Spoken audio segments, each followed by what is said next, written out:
We take this opportunity to welcome you back to Flockel Show. And in our today's episode, we are revisiting Kenya's free basic education policy. Free basic education policy was introduced in our country in 2003, and the aims were to provide every child with access to free and compulsory education. This initiative includes both primary and secondary education, aligning with the Basic Education Act of 2013, which mandates that no public school charge tuition fees and that education is compulsory for children of school-going age. In January 2003, the free primary education program was launched. It eliminated tuition fees for primary education in all public schools. In 2008, the government introduced free day secondary school education, which covered tuition costs for students attending public secondary schools during the day. These initiatives were aimed to achieve universal access to basic education in line with global commitments like Millennium Development Goals and later the Sustainable Development Goals. The key gains of pre-basic education in Kenya. Number one, there was increased enrollment. Primary school enrollment jumped from 5.9 million in 2002 to over 10 million in 2010. Secondary school enrollment also rose dramatically after the introduction of free day secondary education.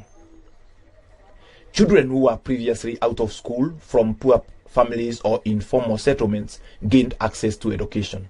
Number two, there was improved gender parity.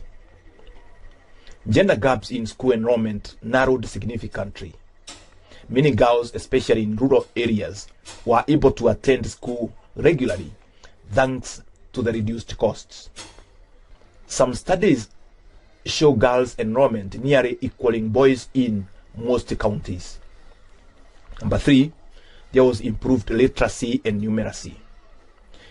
Literacy rates among children improved due to wider access to learning materials and trained teachers. A foundation for universal literacy was laid, contributing to national development goals. Number four, there was progress towards universal primary education. Kenya made major strides in meeting the Millennium Development Goal number 2 of universal primary education. The free basic education program is aligned with Sustainable Development Goal number 4 on quality education. Number 5, infrastructure expansion. To accommodate more learners, the government invested in constructing more classrooms and schools. Some communities contributed through local school development committees. Number 6, employment for teachers.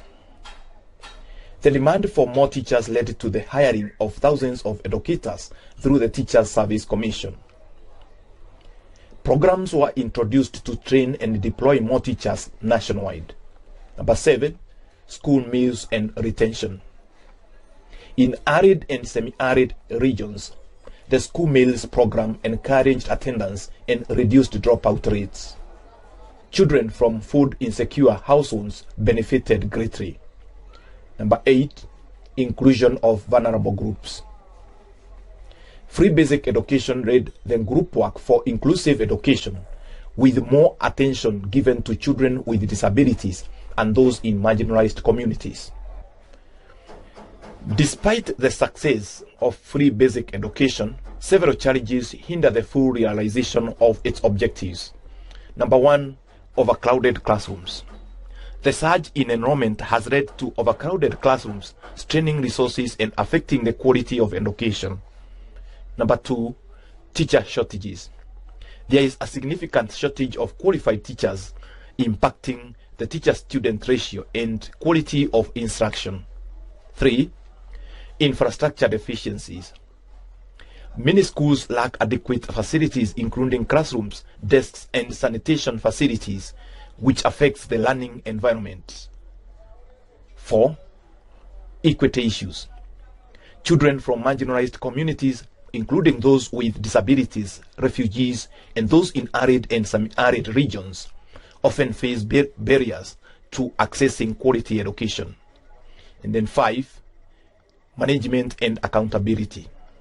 Challenges in school management and accountability, including delays in fund disbursement and mismanagement, undermine the effectiveness of the policy.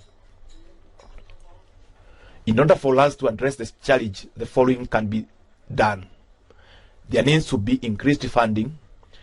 The government should invest in education to improve infrastructure, teacher recruitment, and learning materials.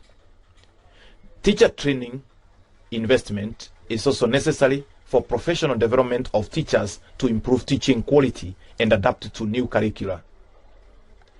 There needs to be inclusive policies. Implement policies that ensure equitable access to education for all children, including those from marginalized communities. There should be community engagement. We strengthen community involvement in school management to enhance accountability and support for education initiatives. While Kenya's free basic education policy has made significant strides in increasing access to education, addressing the outlined challenges is crucial for ensuring that all children receive quality education. Future sustainability of free basic education. The sustainability of free basic education in Kenya is a complex issue. While it has led to significant improvements in access and enrollment, maintaining and improving its quality faces major financial, logistical, and systemic challenges. The factors which support sustainability will include a strong policy framework. The Basic Education Act 2013 guarantees free and compulsory education, and Kenya's Vision 2030, in alignment with the Sustainable Development Goal number 4, commits the country to long-term education goals. Public support and political will. Education remains a top priority for Kenyan governments and communities. Presidential administrations have consistently increased education budgets. International partnerships. Kenya receives support from the World Bank, UNICEF, and GPE and other donors to improve education infrastructure and teacher development. Digital innovation. Use of digital tools, e.g. e-learning digital curriculum, could help scale quality education cost effectively over time. And in conclusion, free basic education in Kenya is potentially sustainable, but only with continued financial investment, policy reform, and a shift from access to quality and equity. If Kenya can address these systemic gaps, it could serve as a model for all other African nations in the world. Thank you so much for listening to our presentation. More developing stories about free basic education are yet to be communicated to you by this channel. Keep viewing and keep sharing. Thank you so much, and consider subscribing to our channel for more videos. Thank you so much.